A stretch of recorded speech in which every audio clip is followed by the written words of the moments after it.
Dear student, आज हम discuss करेंगे मोलस्क के जो एनिमल होते हैं यानी कि मोलस्क फाइलम में पाए जाने वाले जो एनिमल है उनमें किस प्रकार का कंकाल पाया जाता है यानी कि स्केलेटन।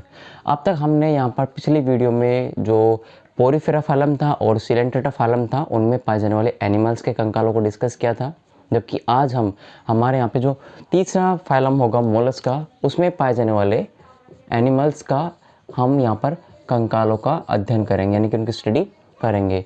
तो सबसे सिंपल बात यह है कि मोलस्क फाइलम में किन एनिमल्स को रखा गया है, तो हमें याद रखना मोलस्क फाइलम में जो कोमल बॉडी वाले जो एनिमल होते हैं, ठीक है, उनको इंक्लूड किया गया है। ठीक, कोमल शरीर वाले एनिमल्स को, यानी कि जिनकी जो बॉडी होती है वो कैसे होती है, बिल्कुल स्मूथ होती है और मतलब कि हल्के से भी प्रहार से वो डैमेज हो सकती है। तो ऐसे एनिमल्स में क्या होता है, इनकी बॉडी को प्रोटेक्ट करने के लिए ये नेचुरली होता है, जो इनकी बॉडी को प्रोटेक्ट करने के लिए क्या होता है, इनमें स्केलेटन पाया जाता है यानी कि बाहर की ओर एक कवच पाया जाता है और ये कवच जो होता है वो इनमें क्या करता है, कंकाल का काम करता है। ठीक है, स्केलेटन का काम करता है। अब देख लेते हैं हम यहाँ पर जो कोमल शरीर वाले एनिमल्स होते हैं, यानी कि हमारा जो मेन हेडिंग होगा वो हो जाएगा मोलस्क जीवों में। ठीक है, कंकाल तंत्र। अब देखिए हमने यहाँ पे कंकाल के बारे में डिस्कस किया था कि कंकाल तीन प्रकार के होते हैं, हाइड्रोस्टैटिक्स, दूसरा एक्सोस्केलेटन और तीसरा होता है एंडोस्केलेटन। हाइड्रोस्टैटिक्स मतलब कि जिनकी बॉडी के अंदर जो फ्लूइड होता है वही कंकाल काम करे तो हाइड्रोस्टैटिक स्केलेटन होगा। यदि किसी की बॉडी के बाहर उसे प्रोटेक्ट करने का काम करे उसकी बॉडी को तो वो हो जाएगा एक्सोस्केलेटन। यदि किसी की बॉडी के अंदर अगर ऐसी कोई संरचना होती है जो कि उनको सपोर्ट प्रदान करती है और उनकी प्रोटेक्ट करती है तो वो हो जाएगा एंडोस्केलेटन। तो यहाँ पर क्या है कि कोमल शरीर है, जबकि इस शरीर के चार ओर क्या पाया जाएगा, इस शरीर के चार ओर क्या पाया जाएगा, एक ठोस आवरण पाया जाएगा। ठीक है, कवच पाया जाएगा। इस कवच को बोलते हैं क्या, इस पाइला का इस मोलस्क जीव का स्केलेटन। अब देखिए ये बॉडी के बाहर है तो इसलिए इसमें कौन सा कंकाल पाया जाएगा, तो इसमें पाया जाएगा बाह्य कंकाल यानी कि एक्सोस्केलेटन। ठीक है, तो आप कह सकते हो कि मोलस्क का जो फाइलम है, ठीक है, उनके जीवों में कौन सा कंकाल पाया जाता है, बाह्य कंकाल पाया जाता है।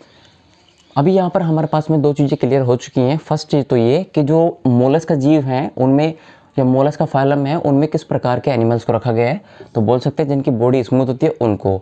देन उसके बाद में हमें पता चल गया कि मोलस्क का जीवों में किस प्रकार का कंकाल पाया जाता है, तो हम वो भी कह सकते हैं कौन सा, एक्सोस्केलेटन, बिकॉज इनकी बॉडी स्मूथ होती है। स्मूथ बॉडी को प्रोटेक्ट करने के लिए बाहर कोई ठोस चीज़ प्रेजेंट होगी और वही चीज़ कहलाएगी इसकी क्या, कंकाल। तो अब हम यहाँ पे देखते हैं कि मोलस्क के जीवों में बाह्य कंकाल को, किसको, बाह्य कंकाल को, क्योंकि हमें पूरा पॉइंट पता चल गया है। यानी कि एक्सोस्केलेटन इन मोलस्कन, ठीक है, या फिर एनिमल, ये हमारा क्या हो जाएगा, टॉपिक हो जाएगा। अब देखिए मोलस्क का यहाँ पे फाइलम जो है उनमें कौन कौन से एग्जाम्पल्स आएंगे यानी कौन कौन से एनिमल्स आएंगे जिनकी हमें स्टडी बीएससी सेकेंड ईयर के सिलेबस में करनी है। तो फर्स्ट है हमारे पास में यहाँ पर पाइला, ठीक है, इंपॉर्टेंट है, और दूसरा आता है हमारे पास में यूनियो। ठीक है, ये दोनों ही एग्जाम्पल्स ऐसे एग्जाम्पल्स हैं जो हमारे इस सिलेबस में पूछता है, चाहे आप MDSU हो, चाहे आप राजस्थान यूनिवर्सिटी हो, चाहे फिर आप RRBM यानी कि राजऋषि भर्तृहरि मत्स्य यूनिवर्सिटी अलवर से हो। ठीक है, कहीं से भी हो आप, और आप राजस्थान से कहीं से बिलोंग कर रहे हो तो वहाँ पर ये इंपॉर्टेंट चीज़ें हैं जो आपके साइंस में सम्मिलित की गई हैं। पाइला में और आपको यूनियो में क्या पढ़ना है, बाह्य कंकाल को पढ़ना है। ठीक है, किसको, बाह्य कंकाल को डिस्कस करना है। तो हम यहाँ पे पहले एग्जाम्पल को डिस्कस करेंगे यानी कि पाइला को, और देन इसके बाद में दूसरे वीडियो में डिस्कस करेंगे किसको, यूनियो के अंदर पाए जाने वाले बाह्य कंकाल को। तो इस वीडियो में हम शुरू करते हैं पाइला का बाह्य कंकाल।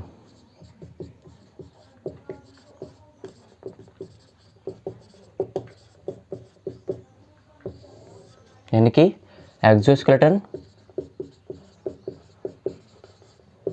इन पाइला।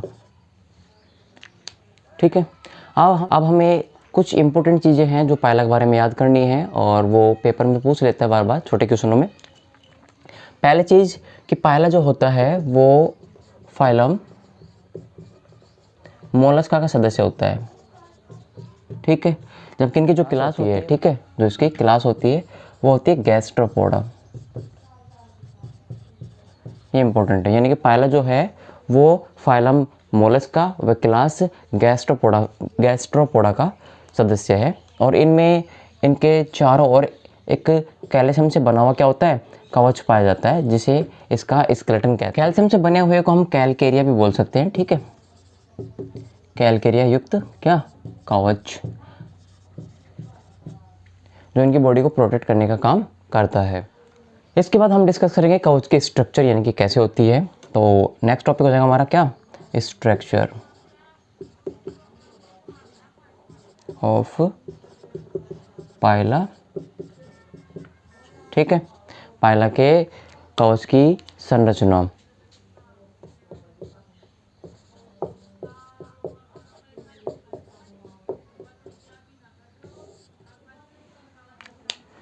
नेक्स्ट टॉपिक हमारा हो जाएगा इसमें पाइला के कवच की स्ट्रक्चर, जिसमें हम दोनों प्रकार के स्ट्रक्चर यहाँ पर डिस्कस करेंगे। पहली होगी हमें बाहर से किस प्रकार से उसका स्ट्रक्चर दिखता है, जबकि पाइला के कवच के अंदर की स्ट्रक्चर हमें कैसे दिखाई देती है। तो सबसे पहले हो जाएगी इसकी बाह्य संरचना यानी कि एक्सटर्नल स्ट्रक्चर।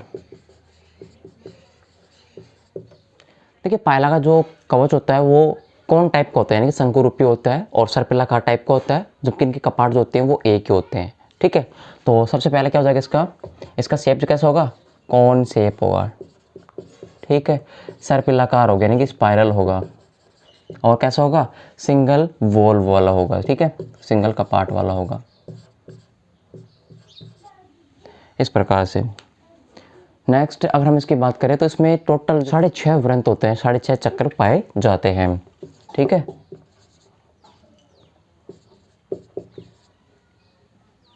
अगर हम इसके डायग्राम की बात करें तो हमें इस प्रकार से दिखाई देंगे इनके डायग्राम।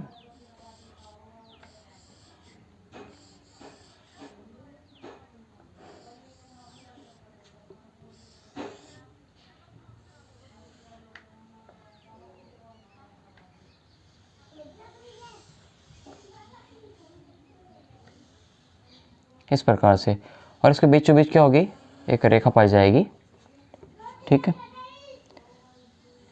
बीचों बीच। ये कवच के बाहर की ओर उसके कवच पे प्रेजेंट क्या है, रेखा है, जो कि आपको अंदर तक इसी प्रकार से डिवाइड नहीं मिलेगी, ठीक है, और ये सभी चक्रों के ऊपर क्या होगी, प्रेजेंट होगी। तो देखिए अब इसके हम अगर यहाँ पे स्ट्रक्चर की बात करें, 6.5 जो वृंत होते हैं, अगर हम उनके यहाँ पे डिस्कस करें तो सबसे पहला जो यहाँ पे चक्र होता है वो सबसे छोटा होता है, ठीक है, स्मॉल, ठीक है, जो सबसे पहले बनता है यानी कि फर्स्ट सेल सबसे पहले बनता है, इसलिए इसको बोलते हैं क्या, फर्स्ट सेल, यानी कि पहला निर्मित कवच।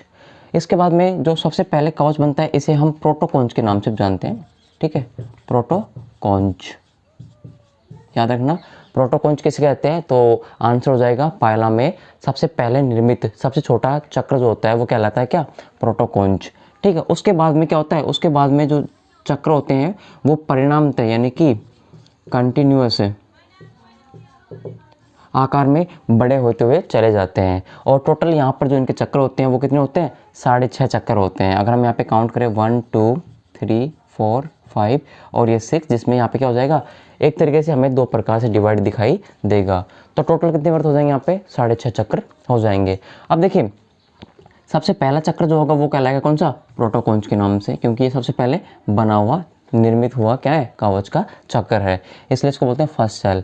देन उसके बाद में सारे के सारे चक्कर जो होते हैं वो आकार में बड़े होते हुए चले जाते हैं। उसके बाद में सबसे अंतिम जो भाग होता है या सबसे अंतिम जो चक्र होता है उसे बोलते हैं यहाँ पे क्या, बॉडी होल, क्या बोलते हैं इसको, बॉडी होल, ठीक है, जो कि देह चक्र के नाम से जाना जाता है। ये आकार में सबसे बड़ा चक्र होता है, ठीक है। तो यहाँ पे 2 क्वेश्चन हो गए, बॉडी होल हो गया और एक होगा प्रोटोकोंच हो गया। प्रोटोकोंच सबसे छोटा, जबकि बॉडी का सबसे बड़ा पार्ट कौन सा है, बॉडी होल के नाम से। अब यहाँ पे 30 यानी कि तीसरा पॉइंट और आता है क्या, कि सबसे अंतिम चक्र से पहले वाला चक्र यानी कि ये वाला चक्र, ठीक है, सबसे अंतिम चक्र से पहले वाला चक्र यहाँ पर जो होता है उसे बोलते हैं पेनल्टीमेट, क्या बोलते हैं, पेनल्टीमेट।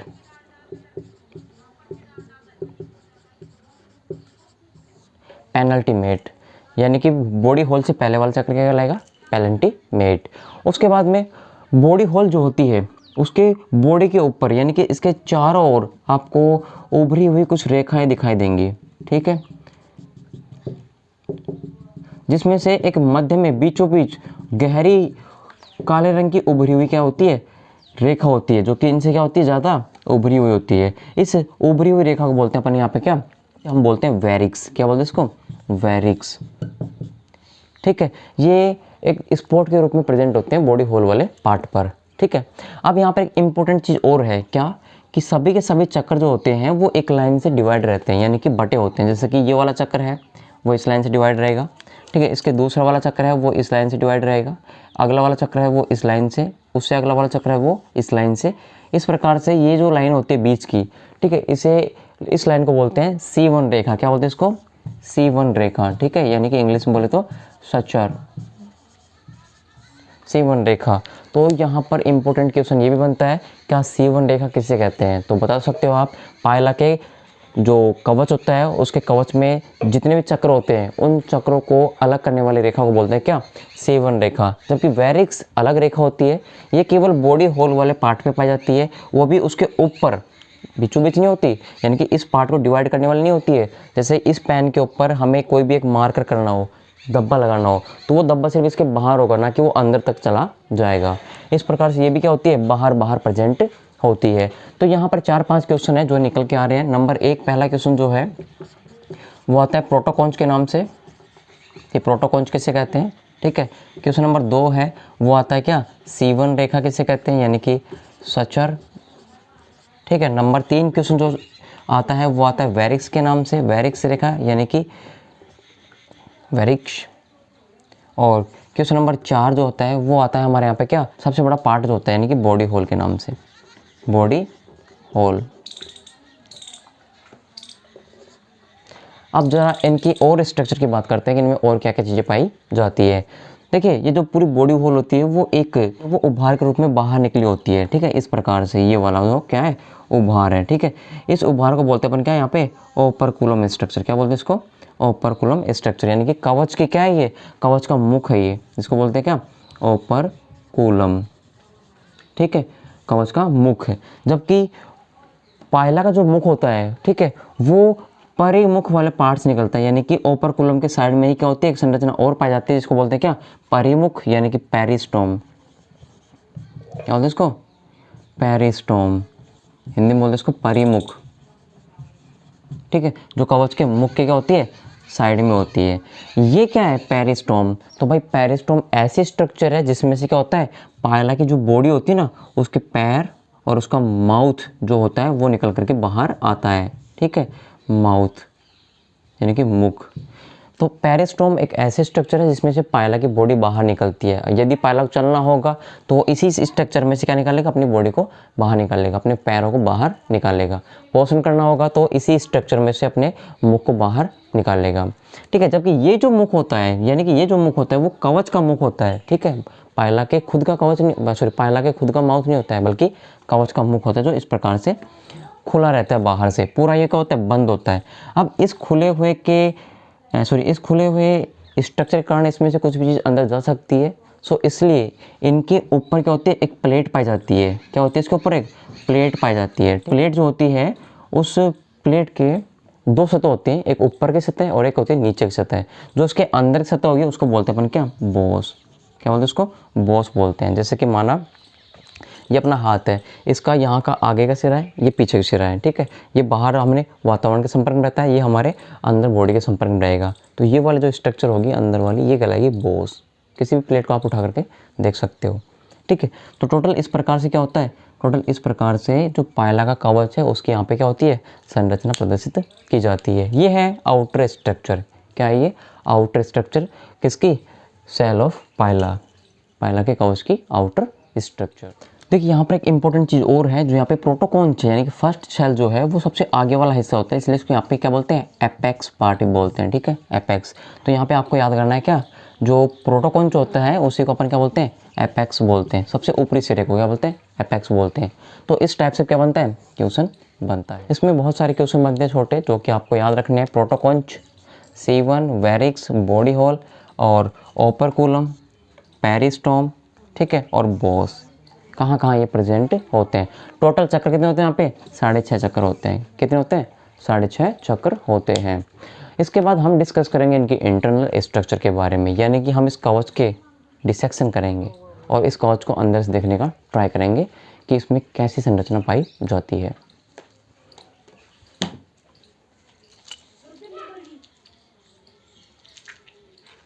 देखिए ये पायला के कवच के इंटरनल स्ट्रक्चर होती है, जिसमें हम यहाँ पे डिस्कस करेंगे कि कौन कौन से पार्ट होते हैं। तो सबसे पहले देखिए पायला का जो कवच होता है, उन कवचों में जितने भी चक्र होते हैं, उन चक्रों के बीच में एक खड़ी क्या होती है, अक्ष होती है। यहाँ पे देखो इस प्रकार से, ये क्या है, खड़ी अक्ष है, जिसे हम बोलते हैं क्या, कोलुमेला। ठीक है, ये एकदम बिल्कुल क्या होती है, बीचों बीच प्रेजेंट होती है।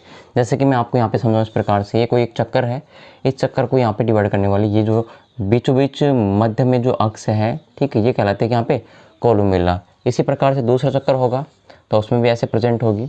ठीक है, तो वही क्या है, ये हम यहाँ पे जो पायला है उसके कवच का डिसेक्शन कर रहे हैं, काट रहे हैं और उसके अंदर के स्ट्रक्चर को यहाँ पे देख रहे हैं। ठीक है, और इसके चारों ओर क्या होता है, इसके चारों ओर कुंडली डाले हुए चक्रों की क्या होती है, संख्याएं पाई जाती हैं, इनके चक्र पाए जाते हैं। इनके चारों क्या होते हैं, कुंडलित चक्रों या कुंडलित चक्र पाए जाते हैं। देखिए इसके बाद क्या होता है, कोलुमेला जो होती है वो अंदर से सकड़ी होती है, जबकि ठीक है बाहर से वो क्या होती है, चौड़ी होती है। और लास्ट में जाकर के यानी कि जितने भी चक्र होंगे उन चक्रों के अकॉर्डिंग ये जैसे जैसे आगे बढ़ती जाएगी वैसे वैसे ये सकड़ी होती हुई चली जाएगी और सबसे आगे एक छोटे छिद्र के रूप में बाहर निकलती है। ठीक है, छोटे छिद्र के रूप में बाहर निकलती है। इस छिद्र को बोलते हैं कि यहाँ पे अम्बो यानी कि अंबिका। ठीक है, ये वाला पार्ट क्या होगा इसका, अंबिका, जो कि ये कोलुमेला जो होती है वो एक छिद्र के माध्यम से बाहर निकलती है। इसके बाद में हमने पीछे जो आउटर स्ट्रक्चर थी उसमें देखा था कि जो पायला होता है, ठीक है, उसमें इस प्रकार से जो संरचना थी,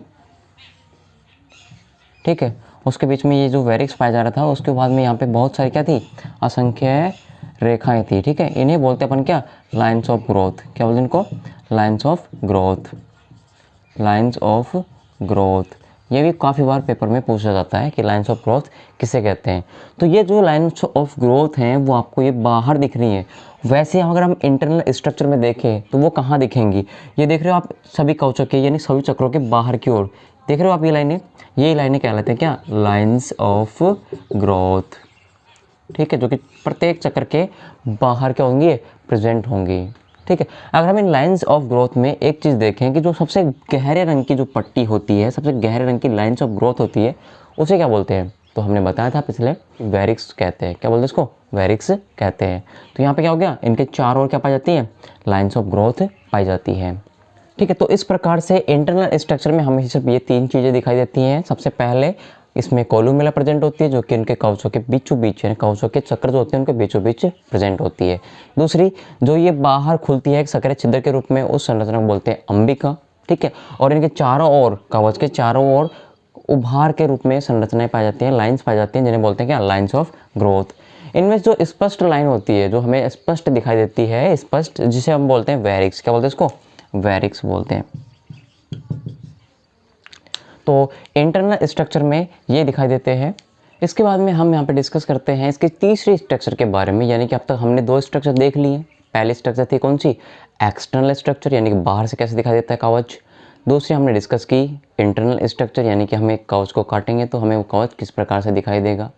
तीसरी आती है यहाँ पर माइक्रोस्कोपिक स्ट्रक्चर, यानी कि जो हमें सूक्ष्मदर्शी से देखने को मिलती है।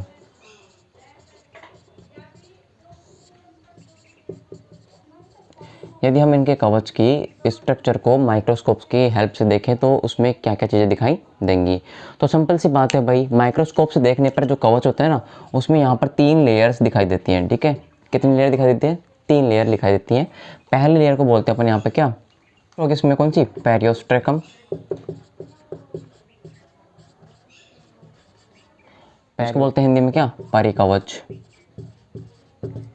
दूसरी स्ट्रक्चर होगी हमारे पास में क्या, ओस्ट्रेकम, कवच। और तीसरी होगी नेक्रसस लेयर। ठीक, जिसको बोलते हैं क्या, मुक्ताभ परत। पेरियोस्ट्रेकम परत क्या होती है, सबसे बाहर की ओर जो कवच होते हैं, सबसे बाहर की जो लेयर होती है ना, उसे बोलते हैं क्या, पेरियोस्ट्रेकम। जो मिड में परत होती है उसको बोलते हैं क्या,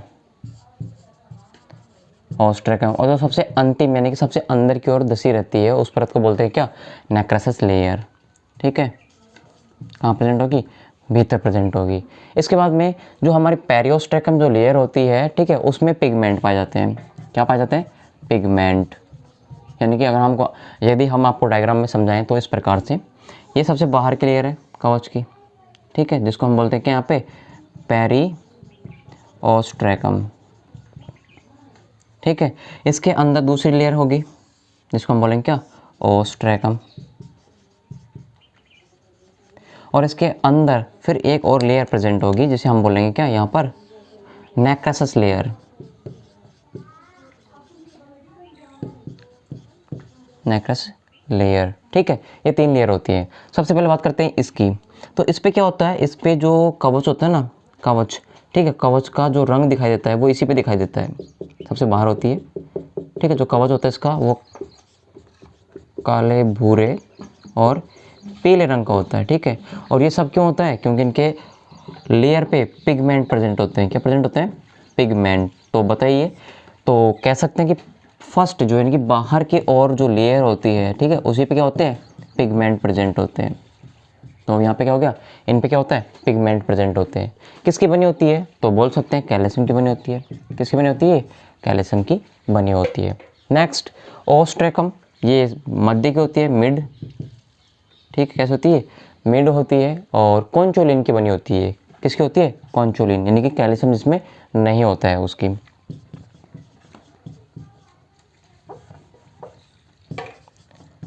कॉन्चोलिन, ठीक है, बिना कैल्शियम की।